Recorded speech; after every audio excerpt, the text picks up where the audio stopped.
ఛత్తీస్గఢ్ అడవుల్లో మరోసారి అలజడి రేగింది. బీజాపూర్ జిల్లాలో భారీ ఎన్కౌంటర్ జరిగింది. ఎదురుకాల్పుల్లో 8 మంది మావోయిస్టులు మృతి చెందినట్లు సమాచారం. గంగులూరు పిఎస్ పరిధిలోని అటవీ ప్రాంతంలో ఈ ఘటన చోటు చేసుకుంది.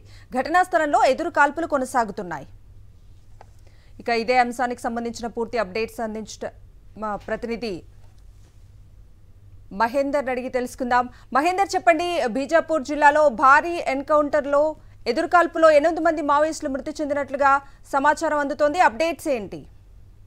కవిత, మావోయిస్టు పార్టీకి మరో భారీ ఎదురుదెబ్బ తగిలింది. బీజాపూర్ జిల్లాలో జరిగిన ఎన్కౌంటర్ లో 8 మంది మావోయిస్టులు కూడా ప్రాణాలు కోల్పోయారు. పెద్ద ఎత్తున కూడా వారి దగ్గర నుంచి ఆయుధాలు కూడా స్వాధీనం చేసుకున్నారు భద్రతా బలగాలు. ఘటనా స్థలంలో ఇంకా ఎదురుకాల్పులు కూడా జరుగుతున్నాయి. దాదాపుగా 3 గంటల పైన కూడా ఎదురుకాల్పులకు సంబంధించి కొనసాగుతున్నాయి. సాయంత్రం 6 గంటల వరకు కూడా ఈ ఆపరేషన్ అనేది కొనసాగే అవకాశాలు కనిపిస్తున్నాయి. ఆపరేషన్ మొత్తం పూర్తయిన తర్వాత ఎంతమంది చనిపోయారు అన్నది మాత్రం ఒక క్లారిటీ వచ్చే అవకాశాలు కనిపిస్తున్నాయి. వరుసగా ఈ ఏడాది కూడా మావోయిస్టు పార్టీకి దెబ్బ మీద దెబ్బ తగులుతూ వస్తుంది. జనవరి నెలలో చూసుకుంటే ఏకంగా 44 మంది మావోయిస్టులు కూడా ప్రాణాలు కోల్పోయిన విషయం తెలిసిందే. దాదాపుగా 5 ఎన్కౌంటర్లు కూడా జనవరి నెలలో జరిగాయి. ఈ 5 ఎన్కౌంటర్లో 44 మంది మావోయిస్టులు కూడా ప్రాణాలు కోల్పోయారు. ప్రస్తుతం ఫిబ్రవరి 1 ఇవాళ జరిగిన ఎన్కౌంటర్ సంబంధించి కూడా 8 మంది చనిపోయారు. మొత్తం 52 మంది మావోయిస్టులు కూడా ఈ గడిచిన 2 నెలల వ్యవధిలో ప్రాణాలు కోల్పోవడం జరిగింది. వరుసగా జరుగుతున్న ఎన్కౌంటర్ల నేపథ్యంలో మావోయిస్టు పార్టీ కూడా ఉక్కిరి బిక్కిరి అవుతుంది. పూర్తిగా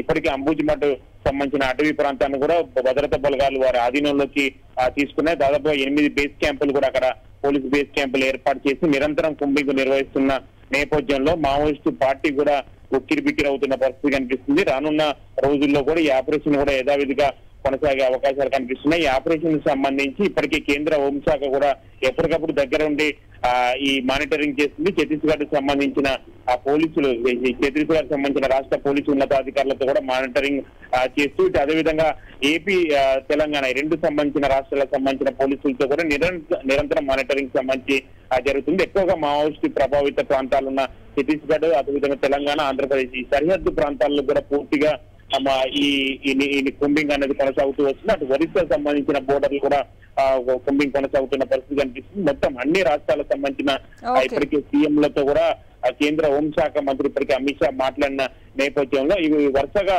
సంబంధించి ఈ ఎన్కౌంటర్లు కూడా జరుగుతున్న పరిస్థితి కనిపిస్తుంది. Right Mahender, thank you.